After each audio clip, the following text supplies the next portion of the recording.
Hello, मैं doctor B के सत्या। एंजियोस्पर्मिया बात कर रहे थे तो सेकंड ये भाग है हमारा एंजियोस्पर्मिया पे, जिनमें स्पर्म काउंट बहुत कम है और जो संतान पैदा नहीं कर सकते हैं उसके लिए बातचीत कर रहे थे, ठीक है ना? तो उसका ये ट्रीटमेंट प्लेस वाला पार्ट है, सेकंड पार्ट। इसमें हमने 3 तरह का बताया था कि प्री टेस्टिकुलर होता है, टेस्टिकुलर और पोस्ट टेस्टिकुलर, ठीक है? ये 3 तरह का था।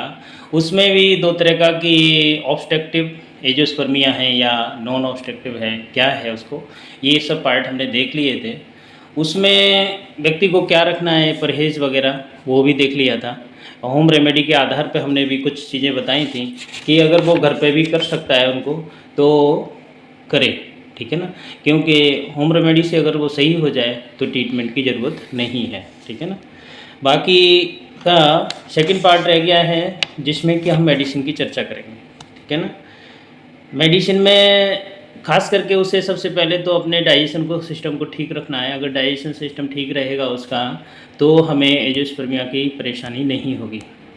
जो व्यक्ति डाइजेशन को ख़राब रखते हैं या बाहर का तला भुना ज़्यादा खाना पसंद करते हैं, तो उन्हें वो छोड़ना होगा, ठीक है ना? उससे होता क्या है कि हमारा डाइजेशन सिस्टम धीरे धीरे से ख़त्म होता जाता है, और वो ख़त्म ना हो, ख़त्म होने का मतलब है कि बार बार मोशन जाना, ठीक है ना? आईबीएस की समस्या की तरफ बढ़ जाना, तो वो फिर लंबा होता है, इनक्यूरेबल कंडीशन में आता है। एलोपैथी में तो कोई ट्रीटमेंट नहीं है ग्रहणी रोग का, ठीक है ना? आईबीएस कहो, क्रॉन्स डिजीज़ कहो, ये सारी की सारी समस्याएं मैक्सिमम लोगों को आज की डेट में हैं। खाना खाया कि लैट्रिन को जाना पड़ता है, कभी डायरिया होता है, कभी सख्त लैट्रिन आती है, कभी कैसी आती है, तो ये चीज़। इसके अलावा एंजियोस्पर्मिया के लिए क्या करना चाहिए व्यक्ति को?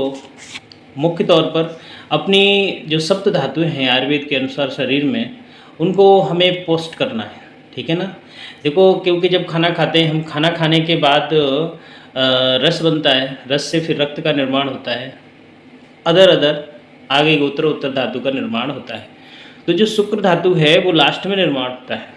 तो शुक्र धातु जब बाद में बनती है तो इसका मतलब है कि हमारा जो पहले से जो क्रमबद्ध तरीका था, वो अगर कहीं न कहीं अगर ब्रेक होता है, रस धातु ज़्यादा बन रही है, तो इसका मतलब वो आम बनने लगेगी फिर। और जब हमारे आम बनेगी तो प्रॉब्लम ज़्यादा बड़ी हो जाती है, ठीक है ना? तो इसके एवज में अगर किसी को आम बनती है तो आम को रोकना होगा, लैट्रिन पतली आती है तो उसको रोकना होगा, ठीक है ना? तो आम पाचन के लिए अगर जिन व्यक्तियों में आम बनती है तो उसे हम आम पाचक चूर्ण देते हैं, ठीक है ना? आम पाचक चूर्ण ले लेगा तो उसकी आम बंधन धीरे धीरे से महीना भर 2 महीने में ठीक हो जाएगा, ठीक है ना? इसके अलावा अगर लैट्रिन टाइट है उसको, तो हम बिलवादी चूर्ण वगैरह देते हैं, ठीक है ना?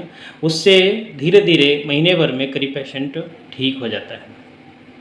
और परमानेंट क्योर होता है, ये नहीं कि 10 दिन ठीक रहा फिर वैसे ही कंडीशन बन जाती है, ठीक है ना? तो इसके अलावा अगर किसी को कब्जी कॉन्स्टिपेशन वगैरह रहता है, लैट्रिन सख्त है ज़्यादा, तो उसके कंडीशन में मार्केट में कल्याण चूर्ण है या फिर ईसबगोल वगैरह आते हैं, उनको हम ले सकते हैं। तो नाइट में 2 चम्मच लेना है हमको गर्म पानी के साथ में। ये क्रम हमको लगातार रखना है। जब हमारी लैट्रिन ठीक आने लगती है तो हम कोशिश करते हैं उसको हटा दें, लेकिन लोग बाग होते हैं कि उसकी आदत बना लेते हैं, और जब लंबे टाइम तक आदत बन जाती है तो परेशानी उससे नहीं होती, फिर इससे लेने पर ही वो लैट्रिन जाते हैं। तो ऐसा ना करें कि आदत बन जाए, ठीक है ना? लैट्रिन ठीक आने लगे तो उस कोशिश करें वो हटाने की, ठीक है ना? इसके अलावा कभी-कभी होता है कि मानसिक संतुलन भी किसी-किसी का ठीक नहीं रहता, ठीक है ना? ज़्यादा सोच विचारी करते हैं, उससे भी हमें डायरिया कंडीशन बनती है, लैट्रिन लूज़ आती है या फिर वो बार-बार जाने का मन करता है। तो इसमें होता है कि कॉन्शियस लेवल कम है व्यक्ति का, ठीक है ना? चीज़ों को वो माइंड लेवल पर ज़्यादा ले लेता है। तो होता क्या है कि माइंड पर लेता है तो वो माइंड वाला काम हमारे शरीर पर एक्ट करता है, और शरीर पर जब एक्ट करता है तो हमें बार-बार मोशन आती है, क्योंकि बॉडी में केवल जो सही करने की चीज़ है वो डाइजेशन है। अगर हम डाइजेशन को अपने को सही रखें, बाकी चीज़ें अपने आप संतुलन हो जाती हैं। तो अगर ऐसी कोई प्रॉब्लम है किसी को, तो सारस्वत अरिष्ट है, इसके अलावा शंखपुष्पी वगैरह हैं, इनको वो ले सकता है। अगर अरिष्ट लेता है तो 15 ml लेना है। इसके अलावा अगर वो चूर्ण ले रहा है तो 2 चम्मच सुबह, 2 चम्मच शाम को खाना खाने के बाद लेना है, ठीक है ना? ये ट्रीटमेंट उसको करना है, ठीक है? अगर इनसे भी नहीं समस्या सॉल्व होती है और इससे भी आगे वो गुजर गया है, तो फिर होता है कि हमें कॉम्बिनेशन ऑफ मेडिसिन लेनी पड़ती है। कॉम्बिनेशन ऑफ मेडिसिन लेते हैं तो उससे वो जल्दी रिकवर हो जाता है, ठीक है ना। उसमें आ जाता है कि व्यक्ति को गैस भी बनती है, व्यक्ति की लैट्रिन भी बार बार लूज मोशन है या फिर उसको सख्त है, तो उसके अनुसार ट्रीटमेंट हमें देना पड़ता है। तो बेटर तो यही है कि पेशेंट पहले अपने नज़दीकी डॉक्टर से किसी से कंसल्ट करे, आसपास जो भी डॉक्टर है तो उनसे जाकर के परामर्श ले, ठीक है ना। अगर नहीं होता है तो वो ऑनलाइन भी कंसल्ट कर सकता है, ठीक है ना। उसमें ट्रीटमेंट में हम जो मुख्य तौर पर रखेंगे उसमें हम धातु पौष्टिक चूर्ण दे सकते हैं उसको। अगर किसी को वीर स्खलित होता है या वीर बहुत पतला है तो वहाँ स्तमन वगैरह आते हैं, उनको हम कैप्सूल, एक कैप्सूल रोज़ नाइट को दूध के साथ देते हैं, ठीक है ना। उससे भी धीरे धीरे होता है कि कंसिस्टेंसी जो स्पर्म की होती है वो बढ़ने लगती है और हमारा जो सेमीन है वो भी गाढ़ा होने लगता है, ठीक है ना। तो ये करना है। इसके अलावा कौन बीज चूर्ण भी इस्तेमाल कर सकते हैं, लेकिन ध्यान रहे उनको नहीं करना है जिनमें पहले से ही पित्त की अधिकता है, ठीक है ना।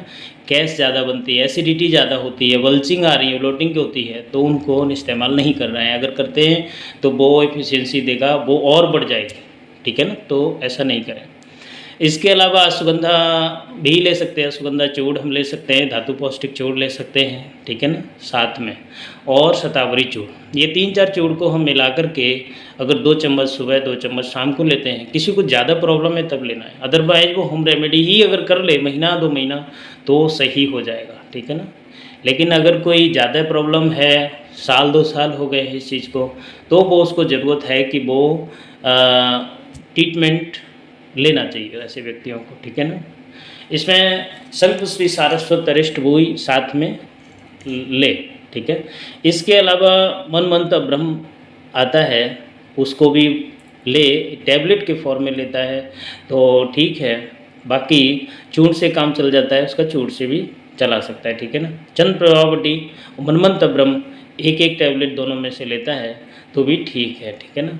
और साथ में सारस्वत अरिष्ट और हमारा इसके अलावा किसी व्यक्ति को अगर टॉयलेट रिलेटेड, यूरिन रिलेटेड कोई भी समस्या है तो उसके लिए पुनर्वादिक्वाद भी या फिर गोक्षर वरुण आदिक्वाद ये भी ले सकता है, ठीक है ना, या फिर गोक्षर आदि गुग्गुल, ठीक है ना। ये भी टैबलेट फॉर्म में वो ले सकता है जिससे कि जो समस्या हो रही है उससे वो निजात पा जाए, ठीक है।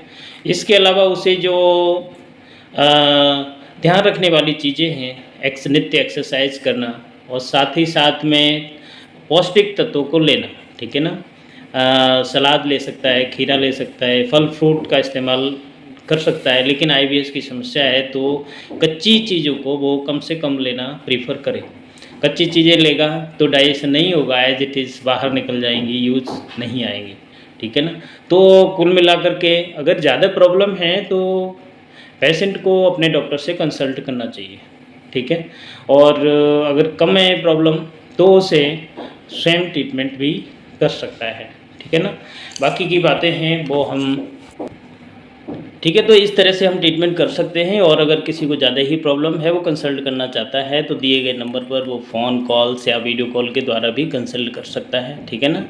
प्रॉब्लम्स सॉल्यूशन प्रकृति में बहुत हैं, लेकिन हमें नित्य नियम पथ्य आहार का ही उपयोग करते हुए ट्रीटमेंट करना है, ठीक है ना। उससे हम जल्दी से जल्दी सही हो सकते हैं, ठीक है। Thank you. फिर मिलेंगे किसी नए टॉपिक के साथ। Okay, thank you.